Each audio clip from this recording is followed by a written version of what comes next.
There's a tomb in Westminster Abbey that British authorities refuse to open. Inside lies England's greatest queen, Elizabeth I. But forensic evidence from her surviving armor tells a different story. The measurements don't match a woman's body, they match a man's. And by the end of this video, you'll see the one piece of physical evidence that proves the Virgin Queen might have been hiding the biggest secret in royal history. What if I told you that the most celebrated queen in English history might have been a fraud? Not a political fraud, not a symbolic fraud, but a biological one. In the climate-controlled vaults of the Royal Collection Trust, there exists a garment that has troubled textile historians for generations. It's one of Elizabeth I's surviving coronation robes, dated to 1559. When modern forensic textile analysts examined this piece using contemporary measurement techniques, they discovered something that contradicts everything we've been taught. The shoulder span measures 42 centimeters across the back seam. For context, the average shoulder width for a woman in the 16th century ranged between 35 to 38 centimeters, based on surviving garments from documented noblewomen of the era. Elizabeth's robe exceeds this by nearly 4 centimeters. That might not sound significant until you understand what it means in terms of skeletal structure. A 4 centimeter difference in shoulder width indicates a fundamentally different bone structure, one that aligns with male skeletal proportions rather than female. This isn't about Elizabeth being tall or athletically built. This is about bone structure that determines biological sex. And this garment isn't an outlier. Multiple pieces from Elizabeth's wardrobe, now scattered across British museums, show the same anomaly. The Victoria and Albert Museum holds one of her court gowns from the 1570s, and the measurements tell the same story. Broad shoulders, narrow hips, a torso length that exceeds typical female proportions by significant margins. Fashion historians have tried to explain this away as personal style or the exaggerated fashions of the era, but that explanation crumbles under scrutiny. We have hundreds of surviving garments from other noblewomen of Elizabeth's court. Women like Mary Queen of Scots, Lady Jane Grey, and countless duchesses and countesses. Their clothing shows consistent proportions that align with female skeletal structure. Wide hips to accommodate the female pelvis, narrower shoulders, shorter torso length. Elizabeth's garments stand alone in their masculine proportions. Even more telling is the hip-to-waist ratio. Female garments from the Tudor period show a natural curve accommodation, even when corseted. The waist was cinched, yes, but the hip area was cut to allow for the natural width of the female pelvis. Elizabeth's gowns required artificial hip padding to create the illusion of curves. The original garments had flat hip panels that needed supplementary structures added beneath to achieve a feminine silhouette. This wasn't fashion. This was concealment. The forensic implications go deeper when you examine the construction techniques. Tudor seamstresses were masters of their craft, capable of creating garments that enhanced natural body shapes while maintaining modesty and royal dignity. When creating gowns for women, they used specific cutting patterns that accommodated breast tissue, allowing for natural movement and comfort. Elizabeth's bodices show no such accommodation. They're constructed flat, with rigid boning that would have been extremely uncomfortable for any woman with natural breast tissue. Multiple costume historians have noted this peculiarity in academic papers, though few have been willing to state the obvious conclusion. The garments were made for a flat chest because the body wearing them had a flat chest. But clothing is just the beginning. The real evidence lies in something far more damning, something that was recorded meticulously throughout the Tudor period for every royal household except one. And that's where this investigation takes a turn from curious to genuinely disturbing. The royal wardrobe accounts are among the most detailed bureaucratic records from the Tudor period. These ledgers tracked every penny spent on clothing, fabric, accessories, and maintenance for the royal household. For queens like Catherine of Aragon, Anne Boleyn, and Jane Seymour, these accounts include a specific category of expense that appears with clockwork regularity: linen allocations for monthly courses. In the 16th century, women of means used specially prepared cloth during menstruation, and the royal household maintained meticulous records of these supplies. The accounts for Henry VIII's wives show regular purchases of fine linen specifically designated for this purpose, typically marked in the ledgers as cloth for the queen's private necessities, or similar euphemistic language. Court laundresses had specific duties related to handling and cleaning these materials, and their wages included additional compensation for this particular service. The accounts for Mary I, Elizabeth's half-sister who ruled before her, show identical entries. Regular linen purchases, laundress payments, everything you would expect for a biological woman of childbearing age. For Elizabeth I, who ruled for 45 years from age 25 to her death at 69, these entries are completely absent. Historians have offered various explanations for this glaring omission. Some suggest the records were lost or destroyed, but that doesn't hold up to scrutiny. We have continuous, detailed wardrobe accounts for Elizabeth's entire reign. We know how much was spent on her wigs, her cosmetics, her gloves, her shoes. We have records of button purchases and thread acquisitions. The idea that only the entries related to her biological functions were lost defies statistical probability. Another explanation offered is that Elizabeth's private necessities were handled through a separate, more discreet accounting system. Yet no such parallel records have ever been found, and this system would have been unique among English monarchs. The more compelling explanation comes from the absence of another crucial category of documentation. Throughout the Tudor period, royal physicians kept detailed health records. For queens, these records included monthly observations to track reproductive health. Crucial information when producing heirs was a primary royal duty. For Henry VIII's wives, we have medical notes documenting everything from pregnancy symptoms to menstrual irregularities. For Mary I, we have extensive physician reports about her 2 phantom pregnancies, including detailed observations about her monthly cycles. For Elizabeth, across 45 years of rule, there is not a single medical notation about menstrual cycles, reproductive health, or anything related to female biological functions. The silence isn't just unusual. It's forensically impossible unless there was nothing to record. The wardrobe accounts reveal another critical piece of evidence that modern forensic textile analysts find deeply significant. Starting in the 1560s and continuing throughout her reign, there are repeated payments to specialized seamstresses for the creation of what the accounts describe as shaped padding for the royal person. These weren't normal padded undergarments for warmth, which were common in the period and appear in accounts for other royals. These were specifically constructed hip and chest padding, designed to create curves where none existed naturally. The specifications that survive in the accounts are remarkably detailed. Curved padding for the hip area, extending from waist to mid-thigh. Chest padding that created the illusion of breast tissue under the rigid bodices. This level of artificial figure enhancement was virtually unknown among Tudor noblewomen. Women of the era used corsets and structured undergarments to shape their natural figures, not to create entirely artificial ones. The accounts also reveal that Elizabeth went through these padded undergarments at an extraordinary rate, requiring new sets to be constructed every few months. This suggests constant wear and the kind of deterioration that comes from being essential to maintaining an appearance rather than optional fashion accessories. But perhaps most revealing is what happened when Elizabeth aged. As she entered her 50s and 60s, when natural menopause would have eliminated any remaining feminine curves in biological women, the padding orders didn't increase. They decreased, as if the body beneath no longer needed as much artificial enhancement, because the expectation of feminine curves had diminished with age. Now, let's examine the legend that everyone dismissed as folklore until physical evidence made it impossible to ignore. In the summer of 1544, England was in the grip of another plague outbreak. The young Princess Elizabeth, just 10 years old, was sent away from the contaminated air of London to the countryside village of Bisley in Gloucestershire. This wasn't unusual. Royal children were frequently moved to rural locations during plague seasons as a precautionary measure. What allegedly happened next has been passed down through Bisley families for nearly 5 centuries. According to the local tradition, young Elizabeth fell seriously ill during her stay at Overcourt House in Bisley. Despite the best efforts of her guardians, she died. The servants and minor nobles responsible for her care faced an impossible situation.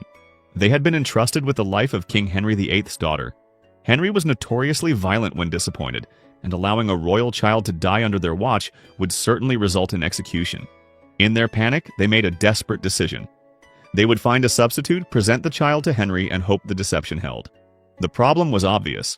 How do you replace a distinctive red-haired princess? They searched the village for a child of similar age, coloring, and intelligence who could potentially pass as Elizabeth. They found only one candidate who met all the requirements: a boy. The details of the legend are remarkably specific for folklore. The boy allegedly came from a local family and had been educated alongside Elizabeth during her stay, serving as a companion for study and play. He was the right age, had the same distinctive Tudor red hair, and had demonstrated exceptional intelligence that impressed Elizabeth's tutors. Most crucially, he already knew Elizabeth's mannerisms, her speech patterns, her likes and dislikes. The swap was made. The boy was dressed in Elizabeth's clothes, coached on what to say, and returned to court. The real Elizabeth was buried quietly somewhere in Bisley.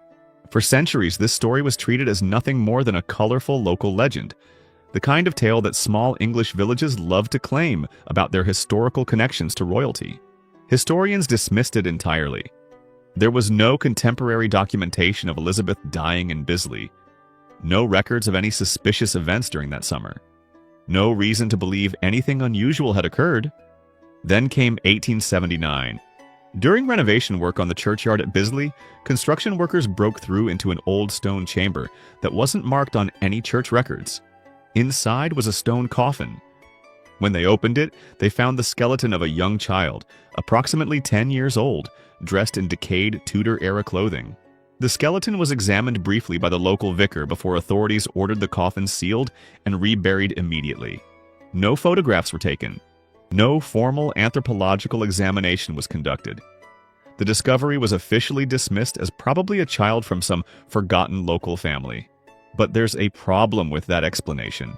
Stone coffins were not used for common children in the 16th century. Stone was expensive, reserved for individuals of significant importance. A village child, even from a wealthy family, would have been buried in a wooden coffin or a simple shroud. Stone burial chambers were typically used for nobility or higher clergy. The location was also significant. The coffin was found beneath the churchyard in what forensic archaeologists would identify as a deliberately concealed location, not in the consecrated ground where normal burials would occur. This suggests someone wanted the body hidden but also wanted it to remain on church property, perhaps out of religious concern for the child's soul. The Tudor clothing, even in its decayed state, was reportedly of fine quality, again suggesting someone of elevated status. Most damning is the timing of the reburial. Church authorities and local government officials moved with unusual speed to seal the coffin and return it to the ground. No scholarly examination was permitted. No archaeological study was conducted. This was 1879, an era when archaeology and anthropological study of historical remains was becoming increasingly sophisticated.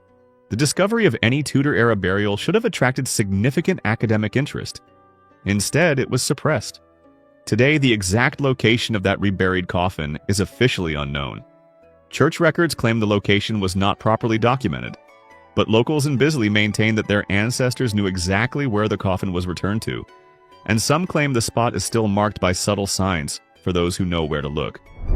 What makes the Bisley legend forensically relevant isn't just the discovered coffin. It's how perfectly the legend explains the evidence we see in Elizabeth's later life. If the swap occurred when Elizabeth was 10, it would explain why there are no biological markers in the royal accounts. It would explain the masculine proportions in her clothing. It would explain behavioral patterns that become increasingly suspicious the more you examine them through a forensic lens. But could such a deception actually work? Could a 10-year-old boy successfully impersonate a princess and maintain that deception for decades? Forensic psychologists who specialize in identity deception cases say it's not only possible but probable under the right conditions. A prepubescent boy and girl of the same age can be virtually indistinguishable in appearance, especially with the right clothing and hairstyling. The crucial window for the deception would be the onset of puberty. But here's where the plan would have had an unexpected advantage. If the substitution happened in 1544, the child would have gone through puberty in the late 1540s and early 1550s, a period when Elizabeth was largely removed from public view. Historical records show that teenage Elizabeth lived in relative seclusion during these crucial years, ostensibly for her education and safety during the turbulent end of Henry VIII's reign and the brief rule of her younger brother Edward VI. This seclusion would have provided the perfect cover for a male child going through the physical changes of puberty without close scrutiny. Forensic anthropology provides the most definitive method for determining biological sex from skeletal remains, and the science is remarkably precise. The human skeleton contains multiple markers that reveal biological sex with exceptional accuracy, and these markers don't change after death. They don't deteriorate in ways that obscure sex determination. A skilled forensic anthropologist can identify the sex of skeletal remains that are thousands of years old. The primary indicator is the pelvis. The female pelvis evolved specifically for childbirth, and those adaptations are visible in the bone structure. The subpubic angle, which is the angle formed by the two pubic bones at the front of the pelvis, measures between 50 and 80 degrees in biological females. In males, it's typically between 50 degrees or less. The sciatic notch, the curved indentation on the rear of the pelvis, is wider and more open in females. In males, it's narrower and more closed. The pelvic inlet, the opening through which a baby would pass during birth, is wider and more oval in females, narrower and more heart-shaped in males.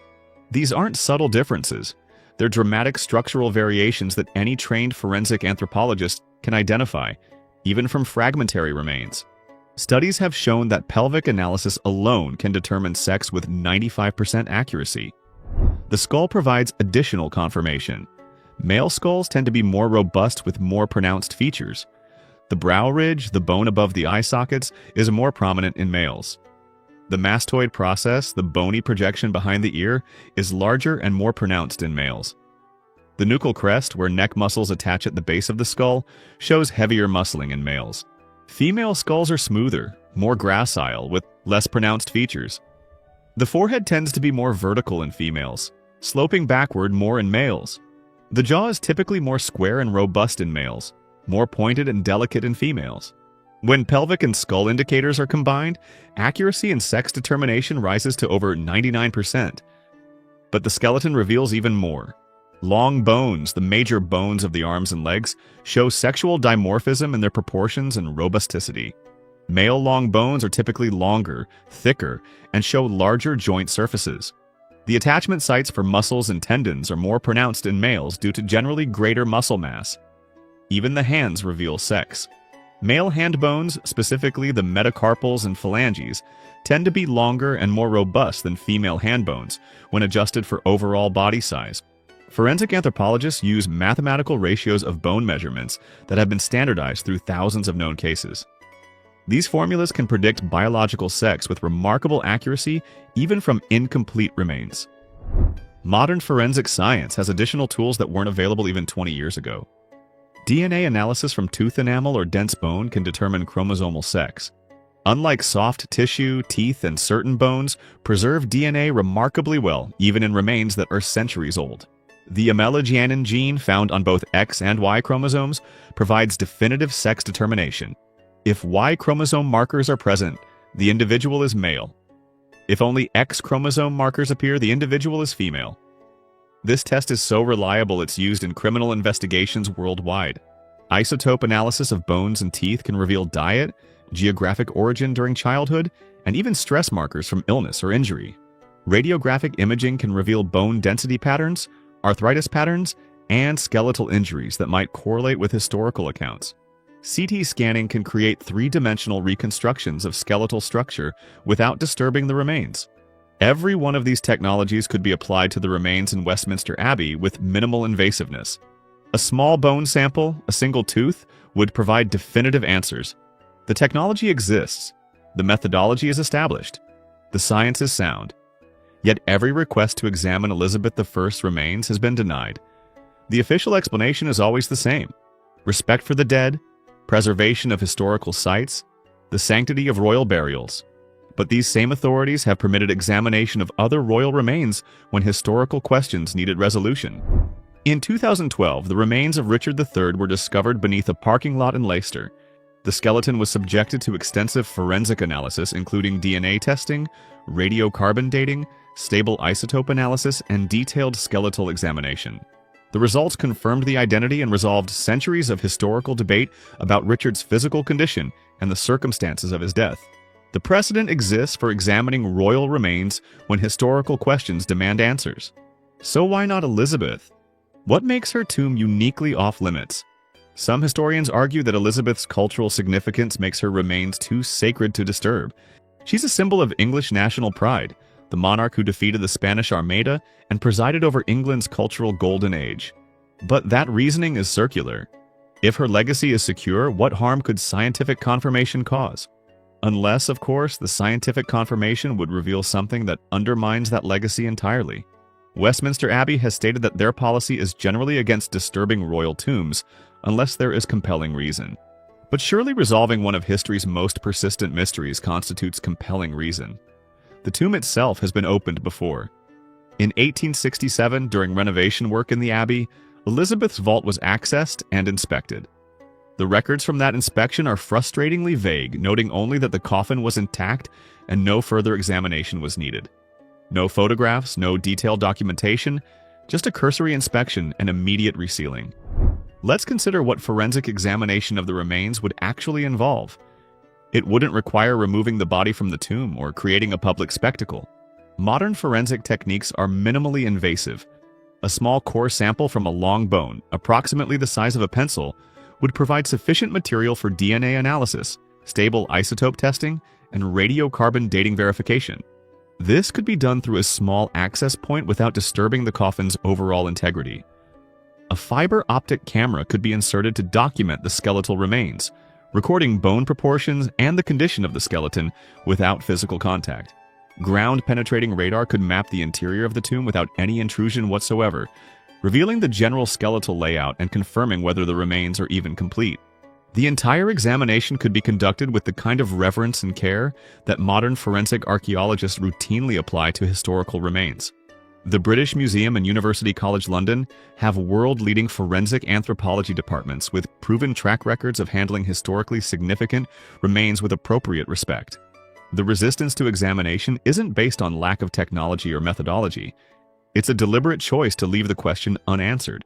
And when authorities refuse to pursue evidence that could definitively resolve a mystery, forensic investigators recognize that refusal as significant evidence in itself.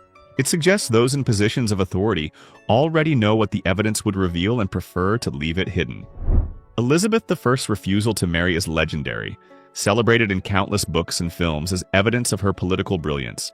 She was married to England, the story goes, devoted entirely to her nation rather than to any man. Romantic proposals came from across Europe. Philip II of Spain proposed marriage. Archduke Charles of Austria pursued her for years. Robert Dudley, Earl of Leicester, was widely believed to be her true love, and yet she never married him despite obvious affection.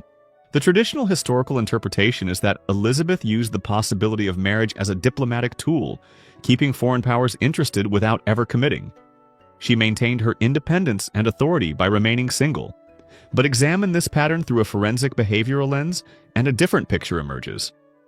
Every one of these marriage negotiations followed the same pattern: initial interest, prolonged discussions, and then sudden withdrawal whenever the prospect of actual marriage became imminent. Whenever ambassadors or suitors began pressing for medical examinations to confirm her ability to bear children, a standard requirement for royal marriage negotiations, Elizabeth became furious and shut down the discussions. This wasn't occasional, this was consistent across decades. In 1579, negotiations for Elizabeth's marriage to Francis, Duke of Anjou, reached an advanced stage. Francis actually came to England to court her in person. The French were serious about the alliance, and Elizabeth, at age 46, was running out of time if she intended to produce an heir. The French ambassadors formally requested that Elizabeth submit to a medical examination by physicians from both countries to verify her reproductive capacity. This was standard diplomatic protocol. Queens were expected to prove their ability to provide heirs before final marriage arrangements were concluded. Elizabeth's reaction was explosive. She refused absolutely, calling the request an insult to her dignity and an invasion of her royal person. She claimed that her word as queen should be sufficient, that demanding physical proof was tantamount to calling her a liar. The negotiations collapsed. Francis returned to France.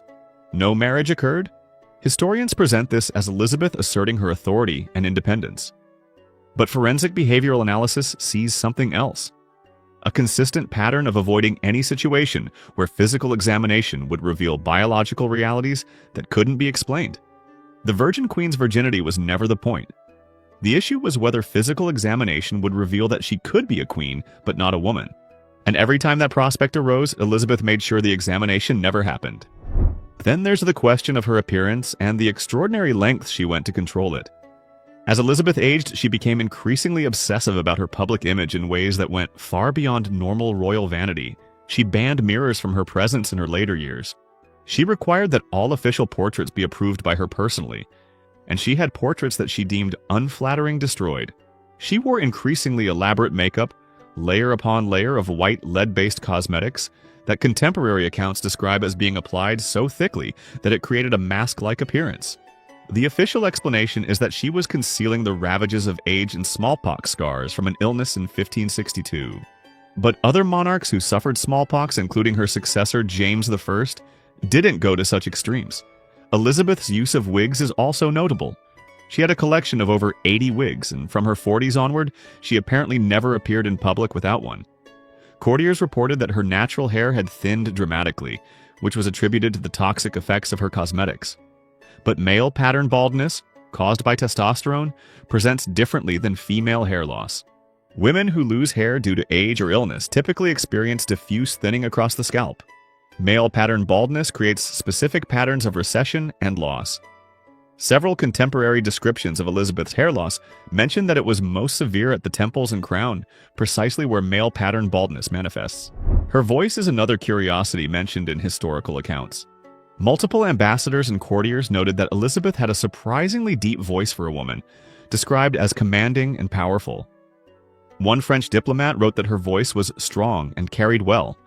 Unusual praise for a woman's voice in an era when female voices were typically described as soft or gentle. The Spanish ambassador noted that when Elizabeth was angry, her voice became harsh and loud in a manner not becoming to a lady. These might seem like trivial observations, but vocal pitch is largely determined by the size of the vocal cords, which is influenced by testosterone during puberty. Men's voices deepen dramatically during puberty because testosterone causes the larynx to grow larger. Women's voices also deepen slightly, but nothing like the change in males. A biological male who was living as a woman would have a voice that was noticeably deeper than typical for females. Contemporary accounts suggest Elizabeth's voice was exactly that, deep enough to be remarked upon, but not so deep as to be immediately masculine. The perfect ambiguity for someone walking a tightrope between two biological realities. Her physical habits also raise questions. She refused to allow her ladies-in-waiting to see her undress or bathe, an unusual practice in an era when royal bathing typically involved attendance. She insisted on absolute privacy for all personal care, again breaking with the normal protocols where royal bodies were attended constantly. Elizabeth's clothing choices in her later years became increasingly concealing. She favored high collars that completely covered her neck and throat, even in summer heat when other courtiers were wilting in lighter garments. The ruff, that characteristic Elizabethan collar, became progressively larger and more elaborate during her reign. By the 1590s, some of her ruffs extended 12 inches from her neck, creating a barrier that made it impossible for anyone to see her throat or upper chest area. Forensically, this is significant because the Adam's apple or laryngeal prominence is a masculine feature that becomes visible after puberty. While not all men have prominent Adam's apples, it's distinctive enough that concealing the throat could be necessary for someone assigned male at birth, living as a woman. Her gloves are another curious detail. Elizabeth never appeared in public without gloves, and she was known to have enormous collections of them. Court records show purchases of hundreds of pairs of gloves throughout her reign. When she did remove her gloves, which was rare, multiple accounts mention that her hands were large and described as strong or mannish. Hand size and proportion show sexual dimorphism. While individual variation exists, male hands tend to be larger with longer fingers relative to palm size. If Elizabeth's hands were noticeably large enough that multiple independent observers commented on them, that's forensically significant. The Royal Armouries collection holds a piece of evidence that may be the most damning of all. It's a suit of ceremonial armor commissioned for Elizabeth in 1588.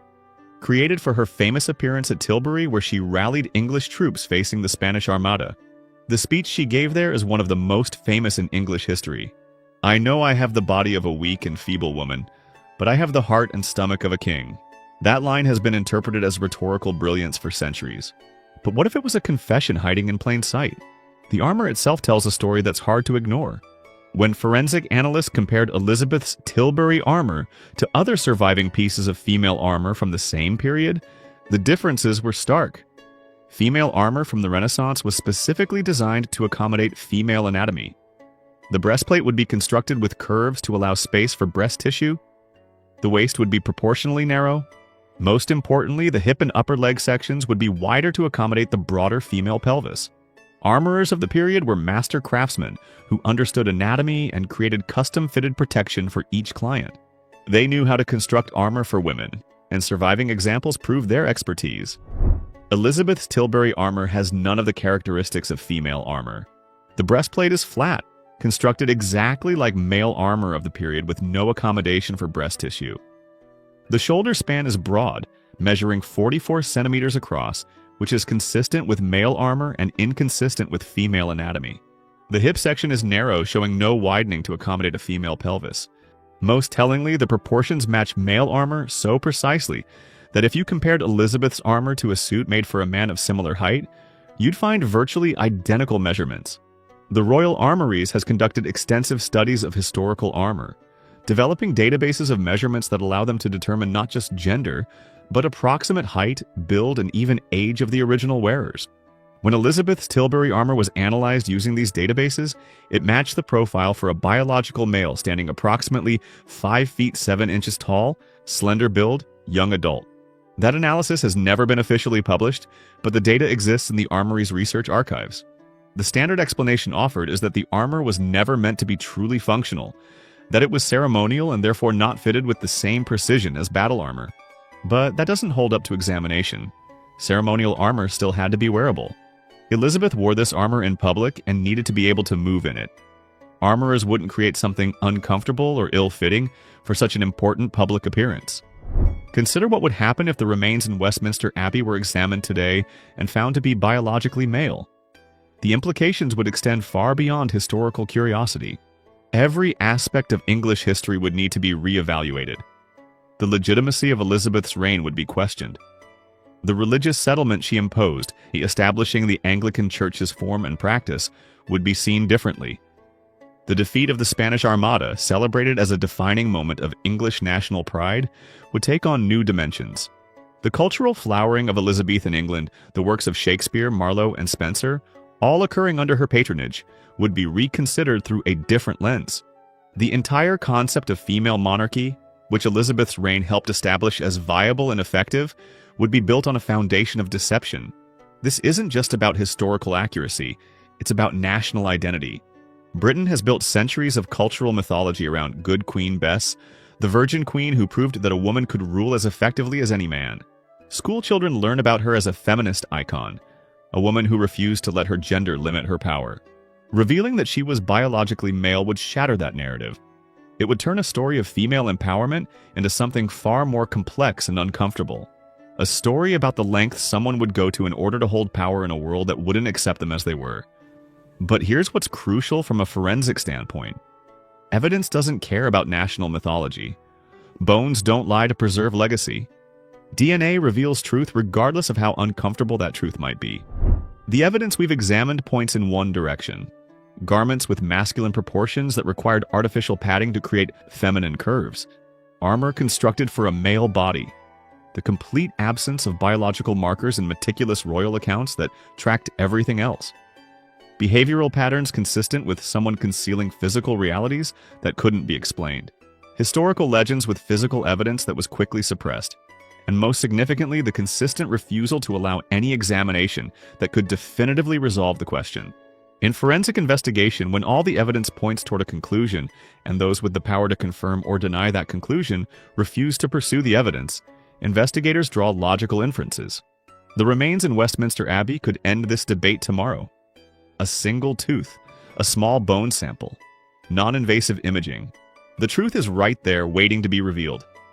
But it won't be, because some truths are too dangerous to acknowledge, even centuries after the fact.